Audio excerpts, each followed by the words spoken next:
Hello guys, welcome back to the channel. In this today's tutorial, I'll be showing you how you can uninstall system update on your Android phone. So guys, first of all, open your settings application on your Android phone.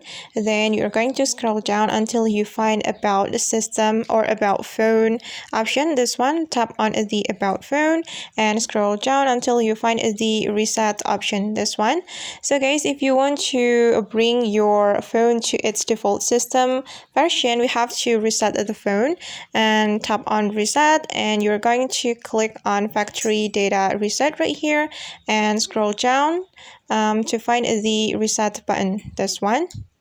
And after you tap on this reset button, the reset process will be started on your Android phone.